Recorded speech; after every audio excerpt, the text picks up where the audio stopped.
kabarnya hari ini? Alhamdulillah. Jadi hari ini kita akan lanjut pembelajaran kita.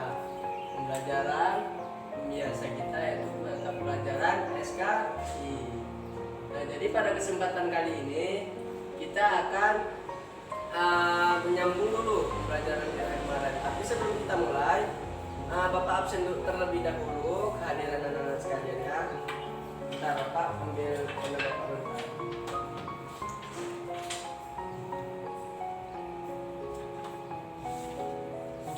Nah,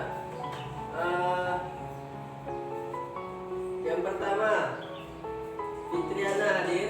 Ya, Pak. Oke, baik, alhamdulillah semuanya sudah hadir. Berarti semuanya hadir ya anak-anak. Oke, sebelum kita mulai pembelajaran kita pada hari ini, alangkah baiknya kita untuk memulainya itu dengan membacakan doa terlebih dahulu. Baik, doa Bapak pimpin, berdoa dimulai. Berdoa selesai. Baik, kita mulai pembelajaran pada hari ini dengan mengucapkan Bismillahirrahmanirrahim.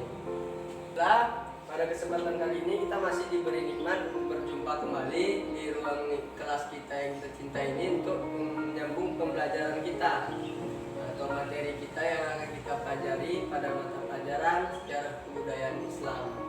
Jadi sebelum Bapak lanjut materi minggu kemarin, anak Bapak masih ingat? Ya, alhamdulillah. Jadi kalau begitu kita lanjut ke materi berikutnya pada bab 4 ya. Apa itu materinya, Pak? Nah, jadi di dalam buku materinya itu adalah penguasa besar dan ilmuwan pada masa Daulah Ayyubiyah. Ya. Penguasa besar pada masa Daulah Ayyubiyah.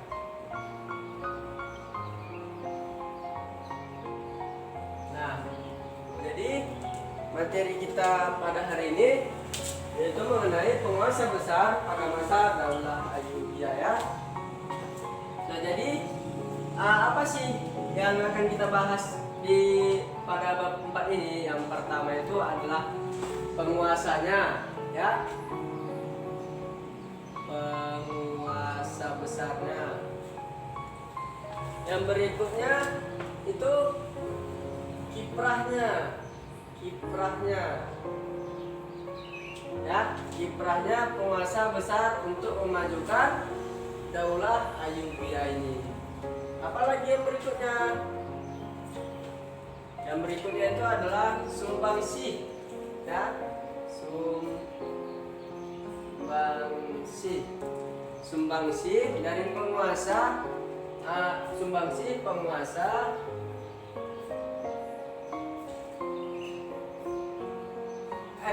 sumbangsi ilmuwan ya, sumbangsi ilmuwan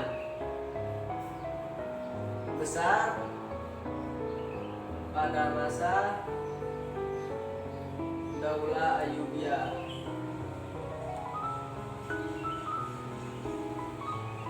Nah, jadi dari beberapa poin ini, sebelumnya Bapak tanya, sudah ada yang pernah mengenal satu nama saja siapa penguasa besar pada masa itu? Yuk, ada yang tahu?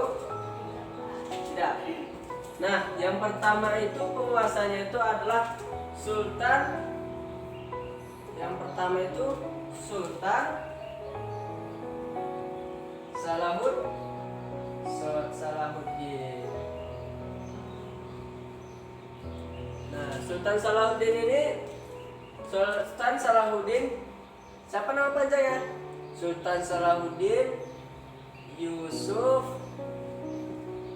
Al-Ayyub.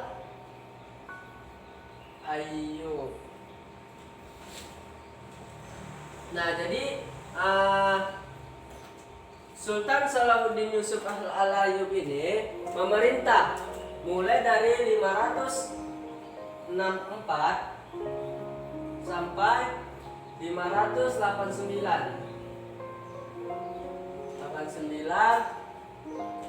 Hijriah. Nah, jadi yang kedua itu adalah, siapa yang tahu yang kedua? Nama penguasanya? Yo, siapa yang tahu? Nah, namanya Sultan Al-Aziz Imanuddin. Nah, dari kapan sampai kapan Sultan ini memerintah? Nah, jadi Sultan ini memerintah 589 sampai 596.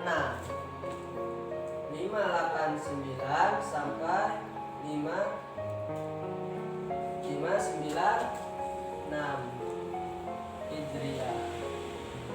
Nah, sampai di sini ada yang ingin ditanyakan? Atau Bapak kasih lagi satu lagi nama penguasanya yang ketiga? Ada yang tahu? Sebelum Bapak kasih tahu. Nah, berarti yang ketiga itu Sultan Al-Mansur Nasiruddin. Sultan Al-Mansur Nasiruddin. Nah, jadi inilah ketiga pemimpin pertama pada masa atau penguasa besar yang pertama pada masa Daulah Ayyubiyah ini ya. Nah, jadi yang berikutnya kita akan membicara tentang apa itu kiprah-kiprahnya dari penguasa besar ini, khususnya dari sultan-sultan ini kepada untuk kemajuan dinasti Ayyubiyah tadi ya. Oke, tadi kita akan membahas tentang kiprahnya ya, kiprah dari penguasa besar ini untuk kemajuan dinasti atau Daulah Ayyubiyah. Yang pertama Sultan Salahuddin Yusuf Al-Ayyubi. Nah, jadi Sultan Salahuddin Yusuf Al-Ayyubi ini ialah orang yang ahli dalam bidang ilmu agama Islam, atau dia ini adalah ulama besar pada saat itu yang sangat berpengaruh atas kemajuan Islam pada masa Daulah Ayyubiyah tadi. Beliau itu juga termasuk penghafal Al-Quran. Dia senang berdiskusi tentang apa itu? Ia senang berdiskusi tentang ilmu kalam, tentang Al-Quran, tentang hadis, bahkan tentang fikih. Nah, jadi Sultan Salahuddin Yusuf Al-Ayyubi ini merupakan dialah pencetus utama dari adanya dinasti Daulah Ayyubiyah ini. Jadi namanya itu sesuai dengan nama dia, Yusuf Al-Ayyubi. Yusuf Al-Ayyubi. Jadi namanya menjadi dinasti Daulah ini menjadi Daulah Ayyubiyah. Nah, jadi kembali ke tadi, Sultan Salahuddin Yusuf Al-Ayyubi ini suka dia berdiskusi tentang ilmu kalam, Al-Quran, hadis, fikih. Nah, jadi sumbangsih dia atau kiprah dia untuk kemajuan dinasti Ayyubiyah ini sangat berpengaruh. Selain dia pencetus dari adanya dinasti Ayyubiyah ini, juga dia sebagai pengembang kemajuan dinasti Ayyubiyah ini. Nah, oke, kita lanjut. Sultan Salahuddin Al-Ayyubi ini dalam sistem kepemimpinannya itu sangat bagus. Dia bisa membuat wilayah-wilayah kecil, wilayah-wilayah perluasan untuk dinasti Daulah Ayyubiyah ini. Ya, jadi Salahuddin Al-Ayyubi ini juga membuat kekuasaan terpusat namanya itu di kota Mesir. Membagi wilayah kekuasaannya kepada saudara-saudaranya dan keturunannya, sehingga melahirkan beberapa dinasti Ayyubiyah. Nah, jadi di situ ada sekitar 10 ya. 10 wilayah kekuasaan yang dipimpin oleh 10 sultan juga. Mulai dari itu ke Kesultanan Ayyubiyah itu di Mesir, Kesultanan Ayyubiyah di Damaskus, Kesultanan Ayyubiyah di Aleppo, Kesultanan Ayyubiyah di Hama, Kesultanan Ayyubiyah di Homs, dan lain sebagainya. Nah, jadi di dalam buku nanti situ ada dibuat di dalam buku dan paketnya ada 10 sultan yang berkembang waktu itu dikembang oleh Sultan Salahuddin. Sultan Salahuddin Yusuf Al-Ayyub ini adalah pemimpin besarnya dari ke-10 pemimpin yang tadi yang ia perluaskan wilayahnya. Jadi itu. Nah, jadi kalau untuk mengenai kiprah dari Sultan Al-Aziz ini mungkin anak-anak bisa membacanya di dalam buku paket itu juga. Jadi nanti ini singkat saja. Bapak hanya mengasih pengantarnya saja kepada anak Bapak. Ya, jadi kiprah salah satu pemimpin besarnya dari Daulah Ayyubiyah ini. Yang berikutnya kita akan membahas tentang sumbangsi ilmu besar pada masa Daulah Ayyubiyah. Nah, jadi yang pertama itu di situ ilmuwan besar pertama pada masa Daulah Ayyubiyah ini yang bernama As-Suwardi.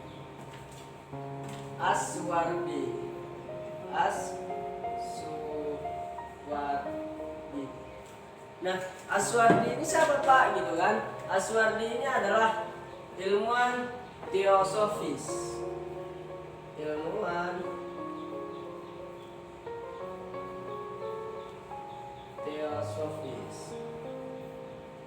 Nah, jadi As-Suwardi ini adalah ilmuwan teosofis. As-Suwardi ini melakukan banyak perjalanan dari untuk menuntut ilmu. Ia pergi ke Maraga, ya, di kawasan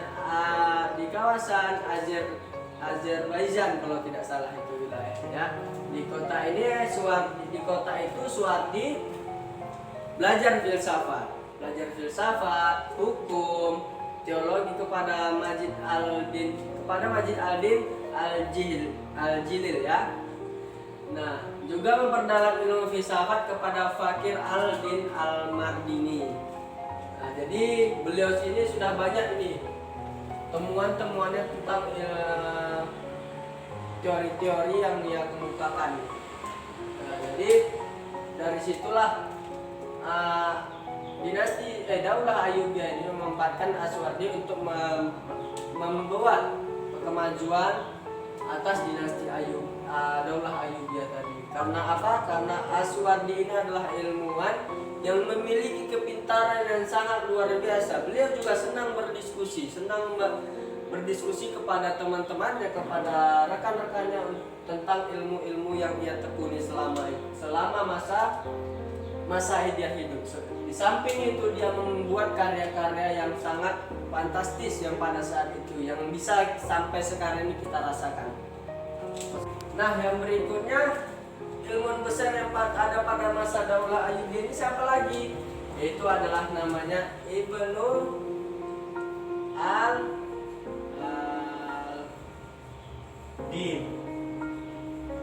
Ya, Ibnu al-Din. Ya. Siapa sih Ibnu al-Din ini? Ibnu al-Din ini adalah nama lengkapnya itu adalah Kamaluddin Ibnu Al-Qasim Umar bin Ahmad bin Habibullah bin Abi Jaradah Al-Aqil, ya, berasal dari Bani Jaradah yang bermigrasi dari Basrah ke Aleppo pada saat itu. Nah, jadi karena Ibnu al-Din ini juga adalah ilmuwan yang muncul pada masa Daulah Ayyubiyah ini. Pada Ibnu al-Din ini juga memiliki karya-karya yang bisa kita rasakan juga pada saat ini sama seperti ilmuwan sebelumnya, yaitu karyanya itu salah satunya itu Jubba al-Halab min Tarik